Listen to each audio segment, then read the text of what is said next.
अस्सलाम वालेकुम, खुश आमदीद हलीमा किचन में। आज हम आपको ओजरी साफ़ करने का और बनाने दोनों का तरीका बताने लगे हैं।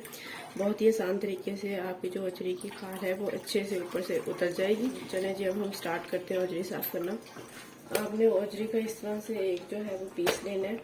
उसके बाद इसको आपने गर्म पानी में डिप करना है। तकरीबन 5 सेकंड के लिए आपने इसको गर्म पानी में डालना है। गर्म पानी में डालने के बाद कुछ देर रखने के बाद आपने इसको मदद से इसकी जो स्किन है वो आपने उतार लेंगे। देखिए ये आसानी से इसकी स्किन है वो उतर रही है। बासानी जो ओजरी की सारी स्किन है वो उतर गई है और ये देखिए नीचे से बिल्कुल दूध की तरह सफ़ेद ओजरी निकल कर आई है। चलो जी, अब हम सारी इस तरह से साफ कर लेंगे ओजरी को। देखिए हमारी जो ओजरी है वो अच्छे से साफ हो चुकी है। पहले आपने इसकी स्किन और कलर चेक करना था और अब देखिए दूध की तरह जो है हमारी जो ओजरी है वो सफ़ेद हो गई है। तो आपने इसी तरह से इसको दोनों तरफ से अच्छे तरीके से साफ कर लेना है। हमने इसको अच्छे से गर्म पानी से इसकी जो स्किन है वो उतार दिया। अब हम इसके छोटे छोटे पीसेस में कटिंग कर लेंगे।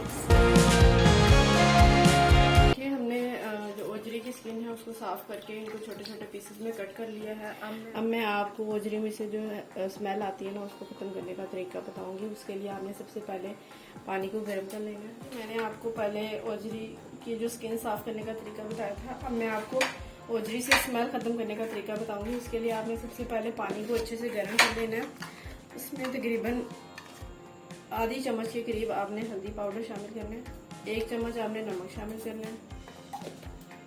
3 से 4 खाने के चम्मच आपने इसमें सिरके के शामिल करने हैं। अच्छे से मिक्स करें।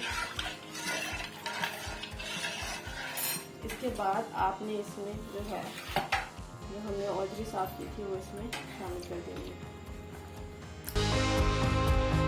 तकरीबन आपने आधे घंटे के लिए ओजरी को हल्दी और नमक और सिरके के पानी में रखना है ताकि ओजरी की जो सारी स्मेल है वो ख़त्म हो जाए। तकरीबन आधे घंटे के लिए हमने ओजरी को नमक, हल्दी और सिरके के पानी में रखना है। इससे क्या होगा कि जो ओजरी की सारी स्मेल है वो अच्छे से ख़त्म हो जाएगी और जब हम इस ओजरी को पकाएंगे तो हमें बिल्कुल भी ओजरी की स्मेल नहीं आएगी। अगर आपको मेरी वीडियोस पसंद आई हो तो प्लीज़ मेरे चैनल को लाइक करें, शेयर करें और सब्सक्राइब करें ताकि मज़ीद आने वाली वीडियोज़ की नोटिफिकेशन आपको मिलते रहें।